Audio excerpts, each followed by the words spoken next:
છેલ્લા કેટલાય દિવસોથી મગફળી પર મહાભારત સામાન્ય ઘટનાક્રમ થઈ ગયો છે। અનેક વખત હરાજી ઠપ થયા બાદ, અનેક વખત હોબાળો થયા બાદ આખરે રાજ્ય સરકાર જાગી છે અને દિવાળી બાદ ખેડૂતો પાસેથી ટેકાના ભાવે મગફળી ખરીદવાનું નક્કી કર્યું છે।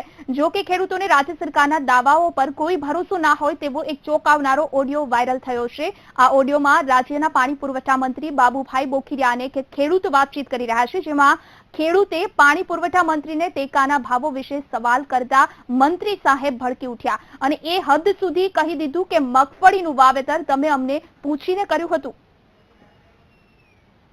નવા મગફળીના ટેકાના ભાવ શું નક્કી થયા?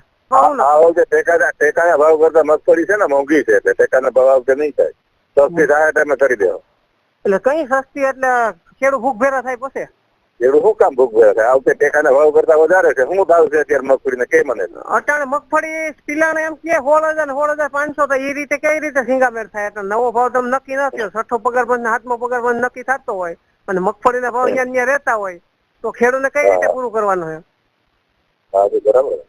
તો હવે અમે એમ કહીએ કે અમારું થાય નહીં, બધું તમે લઈ જાઓ, અમને ખાવાનું દેજો ને અમને નોકરિયાતને જેમ પગાર દો ને એમ પગાર દઈ દો એટલે થઈ ગયું, રેડી લ્યો।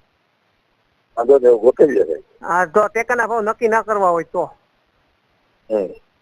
એટલે થાય એ બધું તમારું, અમારે કઈ નથી જોતું। અમે તમને જે ભાવ આપ્યો ને એ ભાવ અમને દેજો ખાવાનું, બાકી અમે એમ કહી કે અમને પગાર ધોરણ આપી દો એટલે થઈ ગયું, રેડી। મગફળી તમે વાવી ત્યારે અમને પૂછીને આવી હતી? એટલે ઠેક અમે તમને પૂછીને નથી આવી, એ અમારી સ્વામી છે ને, તો આ નોકરિયાતને રાખ્યા હતા અમને પૂછીને રાખ્યા હતા, તો બધા પાસે વેટ ઉઘરાવાનું બંધ કરી દો। જે રીતે આપે સાંભળ્યું તે પ્રમાણે બાબુ બોખીરિયા દ્વારા એક ખેડૂતોને એવું કહેવામાં આવ્યું છે કે તમે જ્યારે મગફળી વાવી ત્યારે અમને પૂછીને વાવી છે। આ કેટલી હદ સુધીનું તેમનો જવાબ હતો। ખેડૂત દ્વારા ટેકાના ભાવ વિશે સવાલ પૂછવામાં આવ્યો હતો અને જ્યારે બાબુ બોખીરિયા દ્વારા સમજાવવામાં આવ્યું હતું કે ટેકાના ભાવ આ વખતે સારા છે, પરંતુ ત્યારબાદ જ્યારે ખેડૂતોએ સવાલ કર્યો હતો કે 6ઠ્ઠું પગાર પંચ 7મું પગાર પંચ લાગુ પડી શકે છે તો ટેકાના ભાવ કેવી રીતે નક્કી ના થઈ શકે? કથિત ઓડિયો બાદ બોખીરિયાએ ફોન પણ બંધ કરી દીધો હતો। કથિત ઓડિયો બાદ બાબુ બોખીરિયા દ્વારા ફોન બંધ કરી દેવામાં આવ્યો હતો। ખેડૂતોને જે રીતે ભાવ નથી મળી રહ્યા તે અંગે એક ખેડૂત દ્વારા બાબુ બોખીરિયા સાથે વાત કરવામાં આવી હતી અને તેમણે જણાવ્યું કે જ્યારે તમે મગફળી વાવી ત્યારે અમને પૂછીને વાવી હતી। ખેડૂતોને આવું કહેવામાં આવ્યું છે બાબુ બોખીરિયા દ્વારા।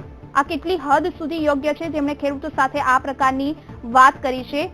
શું મગફળી અમને પૂછીને વાવી હતી?